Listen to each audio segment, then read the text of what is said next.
Hello, good morning, जोहार। कैसे हैं आप सब? झारखंड की खबरों के साथ मैं मुकेश तिवारी।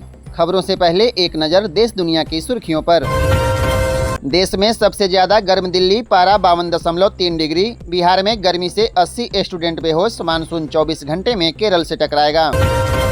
भारत ने रुद्रम 2 मिसाइल का सफल परीक्षण किया। Range 350 kilometre. हवा से जमीन पर दुश्मन के कमांड और कंट्रोल सेंटर तबाह कर सकती है। पैन को आधार से लिंक कराने के आखिरी 2 दिन। इनकम टैक्स डिपार्टमेंट ने कहा दोगुना टीडीएस कटेगा, जुर्माना भी देना होगा। भारतीय जवानों ने चीनी सैनिकों को रस्साकसी में हराया। महिला जवानों ने हौसला बढ़ाया। सूडान में दोनों देशों के पीस कीपर्स के बीच हुई प्रतियोगिता। नेवी के लिए भारत खरीदेगा 26 राफेल एम। चीन से मुकाबले के लिए हिंद महासागर में होगी तैनाती। 50,000 करोड़ की डील पर चर्चा आज। चलिए जानते हैं झारखंड की खबरें अब विस्तार से। इससे पहले अगर आप हमारे चैनल पर नए हैं तो सब्सक्राइब जरूर करें। लातेहार में हैकर ने चंद मिनटों में उड़ा लिए अकाउंट से 50,000 रुपये। आप भी हो जाएं सावधान। झारखंड में साइबर अपराध बढ़ गया है। लातेहार के चंदवा थाना क्षेत्र के जमीरा गांव के संदीप उरांव के मोबाइल फोन पर एक पीडीएफ मैसेज भेजकर उसके खाते से 50,000 रुपये उड़ा लिए गए। दरअसल उसके व्हाट्सएप पर एक पीडीएफ फाइल आया हुआ था। संदीप ने जैसे ही पीडीएफ फाइल को टच किया वैसे ही उसके बैंक खाते से 50,000 रुपये के निकासी कर लिए जाने का कई मैसेज थोड़ी थोड़ी देर में उसके मोबाइल पर आते रहा। इसलिए आप भी सावधान हो जाइए और ऐसे पीडीएफ फाइल, फ़ोन कॉल और मैसेज के चक्कर में न पड़ें, नहीं तो आपका भी मेहनत की कमाई चंद मिनटों में ख़त्म हो जाएगी। कमेंट बॉक्स में ज़रूर बताइए आपको यह खबर कैसी लगी। चलिए जानते हैं अगली खबर। आईएएस मनीष रंजन से जुड़े मामलों में ईडी की रांची में छापेमारी, खंगाल रही कागजात। झारखंड की राजधानी रांची में एक बार फिर ईडी ने छापेमारी की। अयोध्यापुरी रोड नंबर 1 में ईडी की टीम ने बुधवार को छापेमारी की है। बताया जा रहा है कि निजी बैंक के अधिकारी सौरभ कुमार के मकान में ईडी की टीम पहुंची और आईएएस मनीष रंजन से जुड़े मामलों में कागजात की तलाशी ली। यहां ईडी की टीम ठाकुर नाम के एक व्यक्ति से जुड़े कागजातों को भी खंगाल रही है। दूसरी तरफ रातू रोड के पिस्का मोड़ स्थित तेल मिल गली में ईडी की टीम छापेमारी कर रही है। चर्चा है कि ईडी को कुछ कॉल डिटेल्स भी हाथ लगे हैं। ईडी की छापेमारी को लेकर बताया जा रहा है कि इसका कनेक्शन झारखंड के पूर्व ग्रामीण विकास विभाग के सचिव मनीष रंजन से जुड़ा हुआ है। रांची में सेना के जवान की पत्नी से दरिंदगी, नामकुम में घर बनवा रही थी पीड़ित। 4 युवकों ने दिया घटना को अंजाम। पति लद्दाख में पोस्टेड। झारखंड की राजधानी रांची में सेना के जवान की पत्नी के साथ सामूहिक दरिंदगी का मामला सामने आया है। पीड़ित महिला के पति लद्दाख में पोस्टेड हैं। हैवानियत की यह घटना नामकुम थाना क्षेत्र के खरसीदाग ओपी क्षेत्र के लाल खटंगा पोखर टोली की है। महिला के बयान पर मामला दर्ज होने के बाद पुलिस एक्टिव हो गई। घटना 27 मई की रात की है। दरअसल महिला की लाल खटंगा के पोखर टोली में जमीन है और वहां वह रहकर घर बनवा रही थी। जानकारी के मुताबिक 27 मई की रात 12 से 1 बजे के बीच 4 युवकों ने महिला के साथ इस घटना को अंजाम दिया। घटना उस वक्त हुई जब 27 मई की रात लाइट कटने पर वह घर के बाहर पानी लेने निकली थी। इसी दौरान युवक उसके घर में घुसे और घटना को अंजाम दिया। मंत्री आलमगीर आलम के सवाल पर उलझे आईएएस मनीष रंजन, 9 घंटे की पूछताछ में नहीं दिया जवाब। ईडी ने 3 जून को फिर बुलाया। झारखंड के ग्रामीण विकास विभाग में हुए घोटाला के मामले में आईएएस मनीष रंजन से प्रवर्तन निदेशालय यानी ईडी ने एक बार फिर पूछताछ करेगी। उन्हें 3 जून को फिर से बुलाया गया है। इसके पहले मंगलवार को ईडी ने मनीष से 9 घंटे की पूछताछ की थी।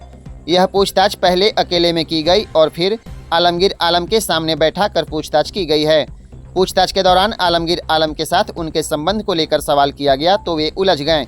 इतना ही नहीं, गिरफ्तार चीफ इंजीनियर वीरेंद्र राम से मिली सूचना के आधार पर जब सवाल किए गए तब भी उन्होंने चुप्पी साध ली। रांची में नक्सलियों ने बीएसएनएल के प्राइवेट कंटेनर को जलाया। अंदर सो रहा बिहारी मजदूर की जलकर मौत। फाइबर केबल बिछा रही कंपनी, कई मशीनें जली। रांची के मैकलुस्कीगंज चामा मुख्य मार्ग पर बीती रात नक्सलियों ने जमकर उत्पात मचाया। यहां 4 हथियारबंद नक्सलियों ने बीएसएनएल के लिए ऑप्टिकल फाइबर बिछा रहे सिंह इंफ्राटेक प्राइवेट लिमिटेड के कंटेनर को आग के हवाले कर दिया। इसमें एक मजदूर की जलकर मौत हो गई।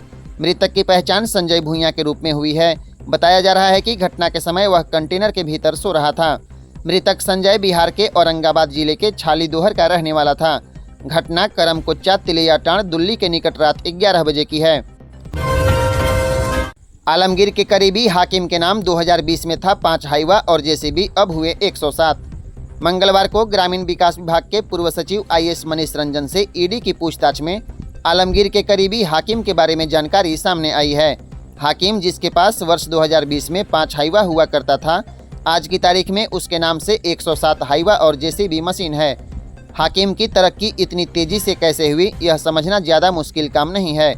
इन गाड़ियों की अनुमानित कीमत करीब 100 करोड़ है। हाकिम ने सभी वाहनों की रजिस्ट्रेशन पाकुड़ से ही कराया है। बताया जाता है कि हाकिम की सारी गाड़ियां सरकारी कॉन्ट्रैक्ट के काम में लगते हैं। ठेकेदारों की मजाल नहीं कि वह हाकिम को छोड़ किसी दूसरे की गाड़ी का इस्तेमाल कर सकें। बताया जाता है कि हाकिम भले ही पाकुड़ का रहने वाला है, लेकिन पिछले 4 सालों से उसका अधिकांश वक्त रांची में ही गुजरता रहा है। सप्ताह में 3-4 दिन वह रांची में ही रहता था और मंत्री आलमगीर आलम के आसपास होता था। 46 साल का रिकॉर्ड टूटने के करीब झुलस रहा झारखंड। डाल्टनगंज का पारा 47.7 डिग्री पर पहुंचा। 15 जिलों का तापमान 40 डिग्री के पार। इन दिनों झारखंड झुलस रहा है। राज्य में गर्मी का पिछला 46 साल का रिकॉर्ड टूटने के करीब में है। पिछले 24 घंटे में सभी जिले का पारा 3 से 8 डिग्री बढ़ गया है। सबसे खराब स्थिति पलामू प्रमंडल की है। बुधवार को डाल्टनगंज का पारा 47.7 डिग्री का रिकॉर्ड किया गया है।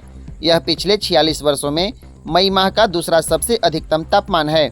इससे पहले 6 मई 1978 को अधिकतम तापमान 47.8 डिग्री दर्ज हुआ था। 47.2 डिग्री के साथ गढ़वा दूसरे और 43.7 डिग्री के साथ चतरा तीसरे स्थान पर रहा। वहीं राज्य के 15 जिलों का तापमान 40 डिग्री सेल्सियस को पार कर गया। इसलिए आपसे अनुरोध है, सुबह 11 बजे से शाम 4 बजे तक घर से बाहर नहीं निकलें। लोहरदगा में 2 बच्चों की मौत ढोढ़ा बांध में नहाने के दौरान हुई। सेन्हा के उग्रामेढ़ो सीमावर्ती क्षेत्र स्थित प्राकृतिक ढोढ़ा में निर्मित कच्चा बांध में नहाने के दौरान 2 बच्चों की मौत पानी में डूबने से हो गई। बताया जाता है कि दोनों बच्चे मवेशी चराने गए हुए थे और वहां अन्य भी बच्चे थे। इसी दौरान दोनों बच्चा बांध में नहाने गया और गहरे पानी में चला गया, जिससे दोनों की मौत डूबने से हो गई। मृतक बच्चों की पहचान उगरा टंगरा टोली निवासी बंधना भगत के पुत्र रितेश भगत के रूप में किया गया, जबकि बच्ची की पहचान पूसो थाना क्षेत्र के हरिबरी निवासी रुदना उरांव की पुत्री अनुपा कुमारी के रूप में की गई है। देवघर में JP नड्डा, साहिबगंज में विष्णुदेव, दुमका में मोहन यादव ने की जनसभा। जामताड़ा और राजमहल में गरजी कल्पना। मध्य प्रदेश के मुख्यमंत्री डॉक्टर मोहन यादव ने दुमका लोकसभा क्षेत्र के जामा में 29 मई को आयोजित जनसभा को संबोधित किया। इसके अलावे देवघर में JP नड्डा और साहिबगंज में छत्तीसगढ़ के मुख्यमंत्री विष्णुदेव साय ने झारखंड मुक्ति मोर्चा की सरकार पर निशाना साधा। इधर पूर्व CM हेमंत सोरेन की पत्नी कल्पना मुर्मू सोरेन ने जामताड़ा, दुमका की घटियारी, राजमहल और साहिबगंज के पतना में चुनावी सभा के दौरान भाजपा को आदिवासी विरोधी बताया है। नोएडा में पलामू के 2 युवक हिट एंड रन केस में हुए गिरफ्तार। जाने क्या है मामला। उत्तर प्रदेश की नोएडा पुलिस ने पलामू जिला के मोहम्मदगंज थाना क्षेत्र के 2 युवक लव कुमार और भजनिया गांव के प्रिंस कुमार को हिट एंड रन केस में गिरफ्तार किया है। रविवार को नोएडा के सेक्टर 53 के कंचनजंगा अपार्टमेंट के पास ऑडी कार पर सवार युवकों ने एक बुजुर्ग को धक्का मार दिया था। धक्का इतना जोरदार था कि बुजुर्ग कई फीट हवा में उड़ गए थे। इस दुर्घटना में बुजुर्ग की मौत हो चुकी है। इधर घटना की जानकारी मिलने पर नोएडा पुलिस करीब 150 CCTV फुटेज के आधार पर ऑडी कार का लोकेशन खंगाला और 48 घंटे के अंदर कार्रवाई की।